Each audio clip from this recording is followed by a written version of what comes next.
I've been making sure that all the snow's been cleared off the pond. And something else I found out with the clay, or something I found with the clay. So, free heat into the filter box. How's that going? I found a new way of cleaning my window. Because it's all Japanese on the front, can't read it. Excuse me a second. What are you on about? So where you been? But you're always busy. You not see the snow? But I managed to make a snow walrus in the front garden, and the snow's gone now. So welcome back to Koi Pond Lifestyle. Roll titles.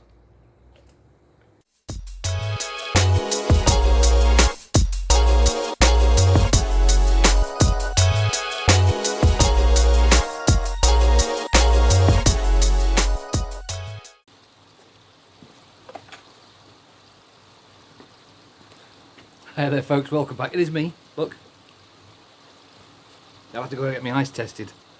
Couldn't see a bloody thing apparently. But look at you lot now, I can see you.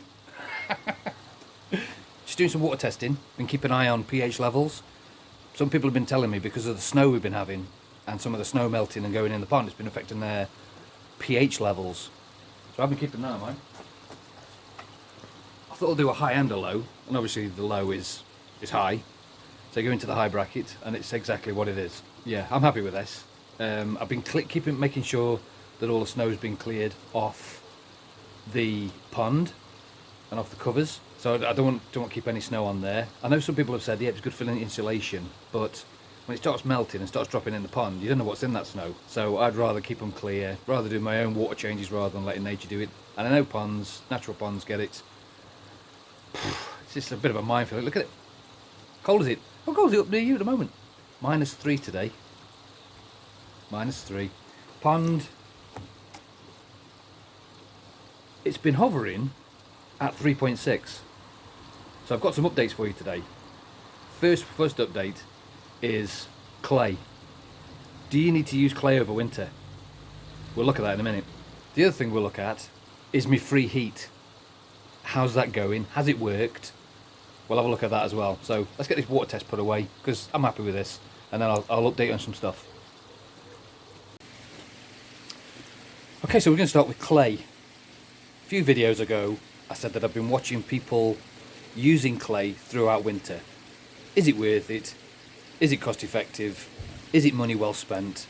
So I've been putting fuck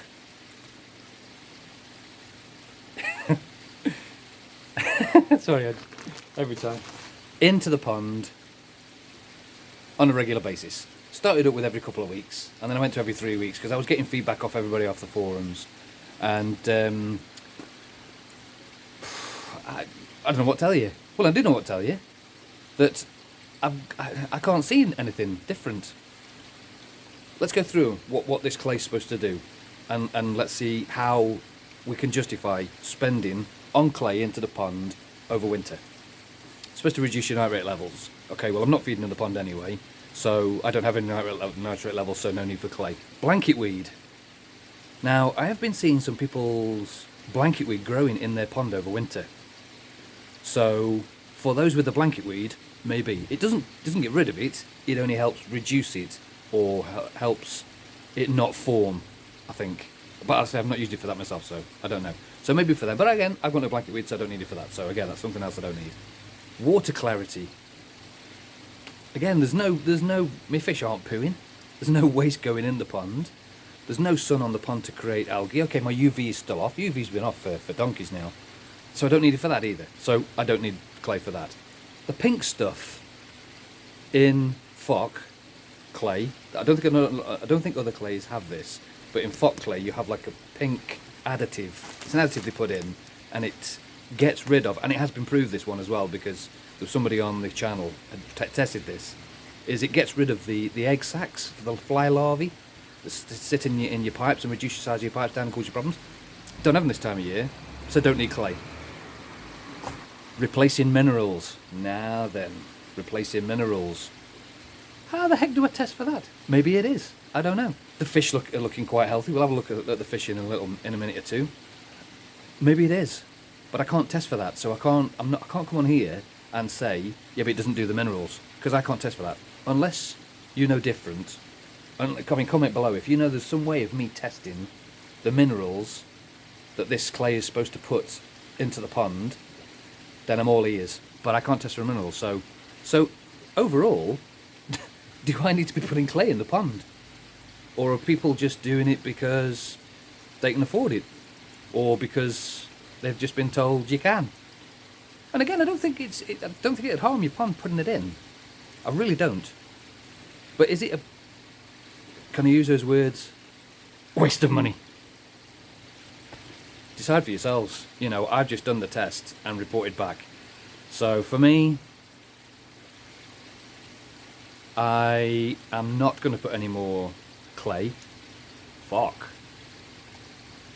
Clay back in the pond. I'm going to say what bit I've got left, because I've got a little bit left, for spring. And it's going to start going back in spring, because I want to catch it early enough to catch the string algae, because again, it's supposed to help reduce it. So I'm going to get it in early spring, and hopefully that reduces, because I had quite a bad string algae last year. Blanket weed, should I say, not string algae, or whatever they call it, blanket weed. I had some quite bad stuff last year, and I don't want that this year. So I'm going to put it in early for that. Same with the pipes, with the larvae. It'll go in early for that. Same for the water clarity, because I want the water clarity back. So it all makes sense for me to be spending my money on putting my clay in spring. And not over winter. I can't see any benefit myself. Comment below if you know what the other benefits they are. Share it with the world. You know, this is what we're here for. We're here to let everybody know what's going on. And what you can do, what's the best thing to do, what's the worst thing to do, I don't know. And something else I found out with the clay, or something I found with the clay. My little friend, my vortex cleaner, fantastic machine. Go and check me other videos out for these. They are ace. It's got a vortex, and you've got a little bit of rubbish in there you want clean without emptying it. Get one of these. You've got to get one of these, they're ace. Do you think, have I said enough that I like these things? I think I have now, haven't I? Anyway, this is what I'm finding at the bottom of my vortex. And that's just clay. That's just clay that maybe didn't mix because the water's so cold. And it's all gathered together and into the vortex. So I'm gonna have to use this. Because I'm not feeding, there's no poo in there. Well, you see maybe a little bit of waste. But I'm going to get this and just get rid of that wasted, potentially, clay out the bottom of the vortex. Got the sun today, fantastic, isn't it? Anyway, so clay. I'm going to say no for now. Decide what you want to do with yours. I'm just telling you what I do on my results. Now, I had a message from Tony. Hi, Tony. She's on the channel at the moment. Recently purchased some fuck. Sorry, it just the name cracks me up. Anyway, purchased some of this clay, and because it's all written in Japanese on the bag. Oh my god! And it falls out the bag. So I'll start again. Because it's all Japanese on the front, can't read it. So she's asked, have I got the instructions? There you go. Oh, you need some more. Just kidding. Here you go. If you want to take a screenshot with your phone, on your telly, or on your computer, however you're watching this, I'll leave it with you. Got it? No copyright, I don't think. So, I'm covered in bloody clay. Anyway, so there you go. Got that, Tony? Top stuff. Ask, and I will deliver. No, not deliver the clay. Just the instructions. So, next update. Free heat in the filter system. Let's have a look at that. So, free heat into the filter box. How's that going? It has the potential to go really well, because, as we said in the past, because I've got my log burner in the garage, and if I can get the temperature in the garage up to about, well, anything above 9 or 10 degrees, that's a bonus, because I can blow it into the filter box and away we go. However, I've got to keep that fire going 24/7. So if I could keep the fire going 24/7, I could probably do it. And I would probably keep a heat in there, because I've done loads of trials. Got everything open, everything down to air temperature, closed it all off, went in the garage, started the fire up, a few hours later came back, checked all the temperatures, and found that it worked. So if I increase the garage by 5 degrees, I increased the temperature in the filter box by 2 degrees, which is pretty good. So, you know, I'd start off at sort of 5 degrees in the filter box, come back a couple of hours later after putting the fire on, it'd be 7 degrees in the box, when the pond temperature was only 4. However, unless I keep that fire going overnight, the temperature drops off again. So as the temperature drops off in the garage overnight, then obviously everything drops off in through the filter system and it goes back to normal. So it was an idea that is nice, and if I could keep that temperature in the garage constant, then great. But that'd start costing me then. That fire just it takes up wood. I'm feeding it like I'm feeding the kids sweets. You're just putting wood in all the time because it's quite a big garage, and it takes a lot to heat the garage, and you have to keep it running a lot. So unfortunately, even with the fans on, I put the little fans on. Remember the little fans, little computer fans, to blow the air from the garage into the filter system.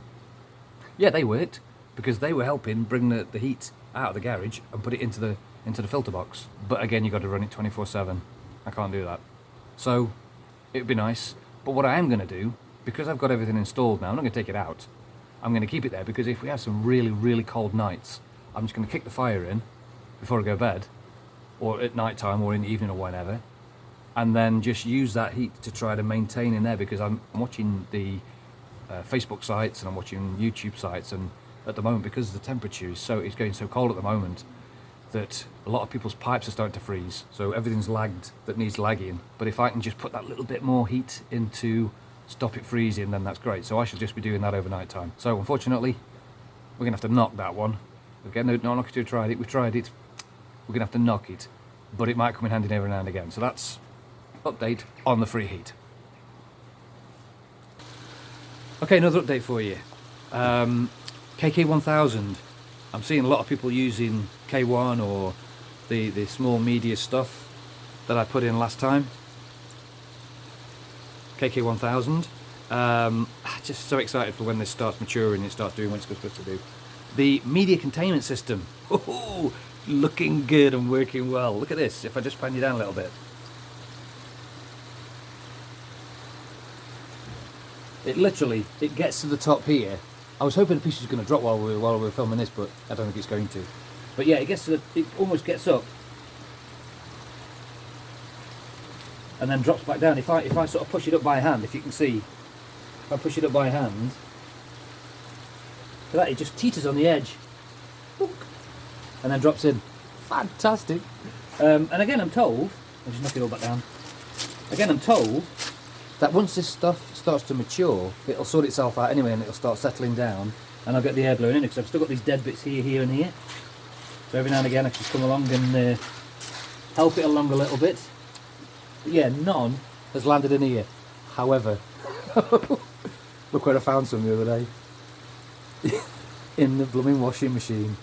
I haven't told the wife, I just waited until it had finished and then dragged it out of the bit, but yeah. In the washing machine, it goes everywhere. It's just little, off it goes into the blooming. Why did they get the washing machine?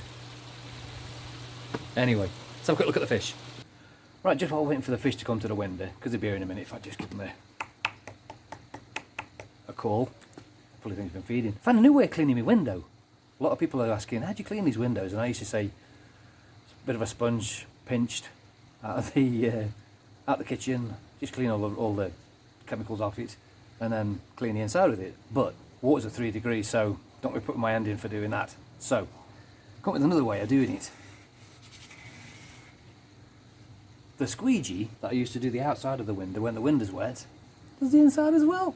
It just sort of scrapes off. Well, it doesn't scrape. It's you know, it's got the rubbery thing on here, and it just seems to clear the glass without me having to put my hand in. Show you.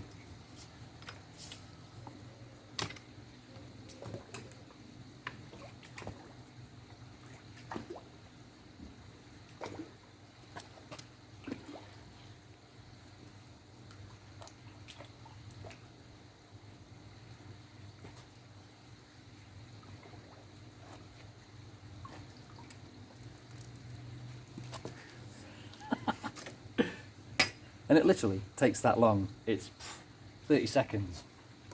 What you've got to be careful with is that the metal bit doesn't touch the glass when you're doing your squeegee bit, but that works ace. There's a bit of residue now at the top there. Cleared. Okay, here they are, bless them. OJ's looking good. Little Sid the Shearer in the background there. I've got a little bit of carp pox on this fish here. I've had it for a while. And it usually clears as soon as the water gets warm. The carp pox clears up, so that'd be good. Looks a bit like Mick Jagger at the moment if he comes near the window. But yeah, so a little bit of carp pox on here. Here comes Sid again. Then we've got Smudge in the background there, sailing around. Goldfish are still looking quite good. A couple of white spots on the orange goldfish there that you can see. One on its head. If it'll turn around now for me. Maybe won't, but maybe will. Yeah, it's got a couple of little white spots on its head. Just nothing major. Look like little just spots. I don't know what they are. Not white spot or anything. It's like zits or something. I don't know. Anyway, there you go. They're the fish, all looking good. All been staying pretty close to the surface. Just gone down the bottom every now and again, but looking good. So there you go. Fantastic. I'm still getting some great comments. You guys commenting below. Fantastic stuff. You know, I'm doing a lot of my learning, and you're doing a lot of learning from me, from my learning from you. So fantastic. Thank you very much. We're almost at the 2K subscribers. Come on, everybody. We're nearly there. 2K. Hello to all the new subscribers. Welcome to Koi Pond Lifestyle. Nice to see you. Well, now I can see you even better now. I've got my new windows on. I can see a little bit better now. So yeah, thanks very much for joining. If you've liked, please subscribe down the bottom. Join the crew. Join what's going on. I've got loads of stuff still coming up. Thumbs up if you've liked the video. Ding the bell. Bing! For more notifications. Thanks very much. This was Koi Pond Lifestyle.